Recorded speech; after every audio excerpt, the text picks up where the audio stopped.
Assalamualaikum warahmatullahi wabarakatuh. Yang terhormat penguji UKIN PBG dalam jabatan 2023. Perkenalkan, nama saya Dinda Wardani, mahasiswa PBG dalam jabatan tahun 2023 batch 2 Universitas IAIN Madura. Saya mengajar di MI Miftahul Ulum Kamlingan Timur, Kecamatan Salonggi, Kabupaten Sumeneb. Hari ini, Kamis, tanggal 30 November tahun 2023, akan melaksanakan praktik pembelajaran, yaitu di kelas 5 pada materi upaya Nabi Muhammad dalam membina masyarakat Madinah.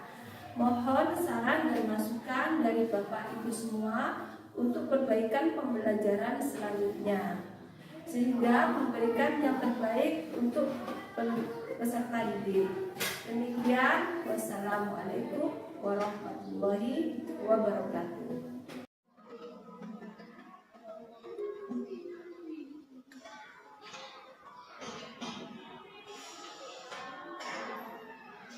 Assalamualaikum warahmatullahi wabarakatuh.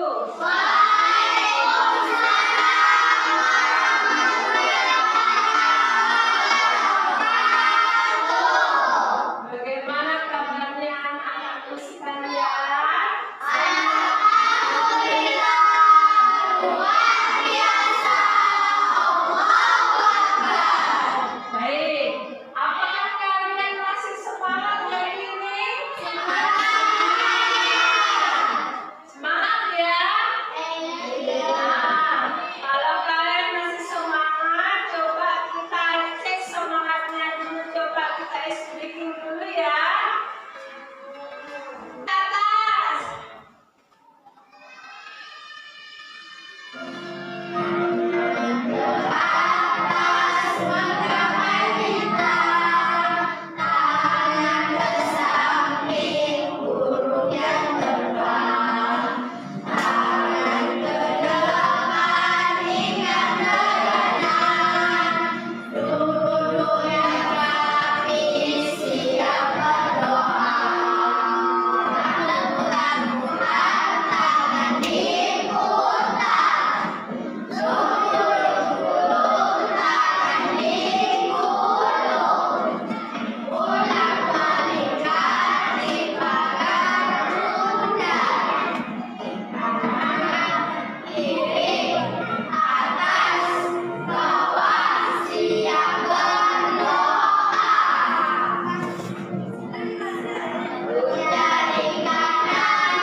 Baik, nah tangannya sudah siap berdoa semua ya? Nah, karena kalian sudah siap berdoa, ayo Bunda minta tolong pada ketua kelasnya itu, ayo dipimpin teman-temannya untuk berdoa. Sebelum pelajaran dimulai, marilah kita membaca doa bersama-sama. Doa dimulai. Bismillah.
Hari ini kalian sudah pikir dengan baik dan bisa menjaga kebersihan di dalam kelas. Nah, baik.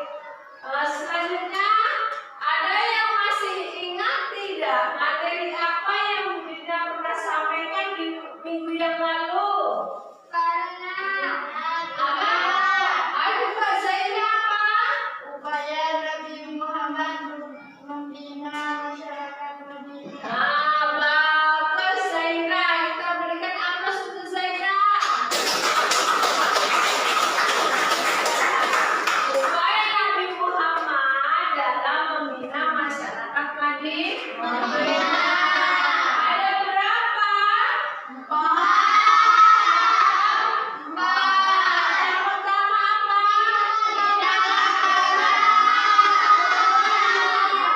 Bina agama. Bagus. Bina sosial.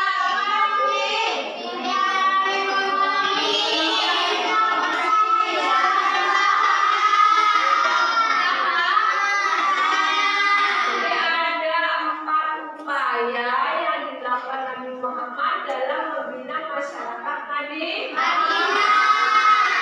Baik ya, supaya lebih jelas lagi materi yang kita sampaikan dan kita Baik, tujuan pembelajaran kita kali ini yaitu 1. Menganalisis substansi dakwah Rasulullah di Madinah sebagai teladan pribadi yang cinta damai. 2. Menganalisis strategi dakwah Rasulullah di Madinah sebagai inspirasi menghargai perbedaan dalam kebinekaan. 3. Menganalisis respon masyarakat Madinah terhadap dakwah Rasulullah untuk mengembangkan sikap toleran. Kita lanjutkan hari ini. Mungkina punya video. Nah, nanti di video ini kalian amati ya, dan kalian dengarkan. Karena amati, coba kalian nanti bisa ya. Dari video ini kalian bisa membuat peta konsep nanti anak-anak.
Pertama yang dilakukan adalah membangun masjid tersebut dinamakan Masjid An-Nabawi yang dijadikan sebagai pusat ibadah bagi Rasulullah SAW.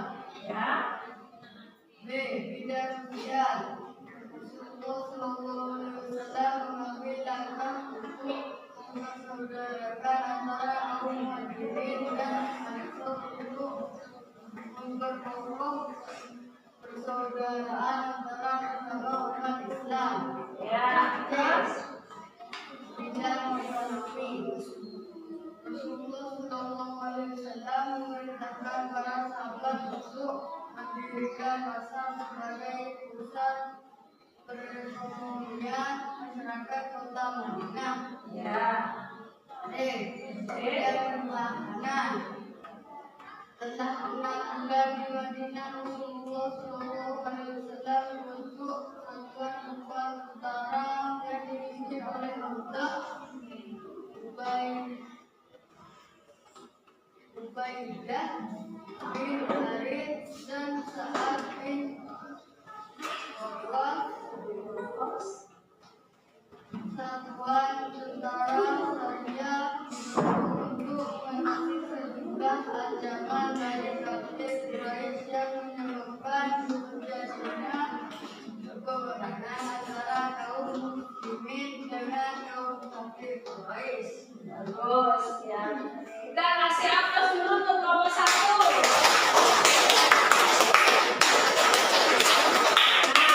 Di antara 3 kelompok ini ya, kelompok 1 kelompok Abu Bakar, kelompok 2 kelompok Umar, kelompok 3 kelompok Utsman.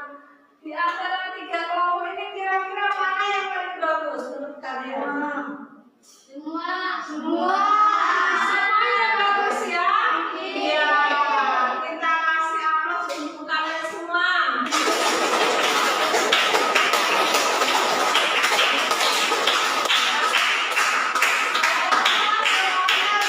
Bagus dan kreatif ya. Jadi semuanya sudah aktif bekerja sama membantu kelompoknya untuk membuat peta konsep seperti ini ya. Bagus semuanya. Saya kasih apresiasi yang sangat setinggi-tingginya ya. Lalu ya dari sini, nah Bu Dina hanya mau memberikan penguatan ya tentang materi upaya Nabi Muhammad dalam membina masyarakat Madinah ya. Yaitu yang dilakukan Rasulullah dalam rangka membina masyarakat Madinah. Yang pertama itu adalah pembinaan dalam bidang agama ya. Dalam bidang agama, hal pertama kali yang dilakukan Rasulullah adalah dengan membuat sebuah masjid ya.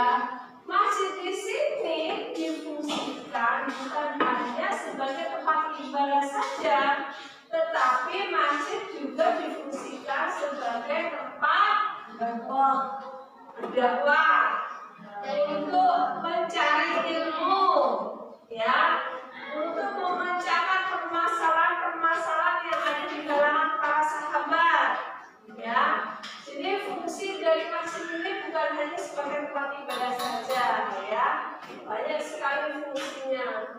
Juga masjid di sini juga ada yang sebagian sahabat tinggal di serambi masjid ya, untuk menimba ilmu agama, disebut ahli sufa. Itu para sahabat yang tinggal di serambi Masjid Nabawi. Terus upaya yang kedua adalah bidang sosial. Dalam bidang sosial, Nabi Muhammad ini ya mempersaudarakan antara kaum Ansor dan kaum Muhajirin. Yang mana kaum Ansor dan kaum Muhajirin ini dipersaudarakan bukan berdasarkan keturunan, tetapi berdasarkan kesamaan akidah, yaitu agama Islam. Persaudaraan akidah ini lebih kuat dibandingkan persaudaraan keturunan atau suku. Jadi kaum Ansor dan kaum Muhajirin itu bersaudara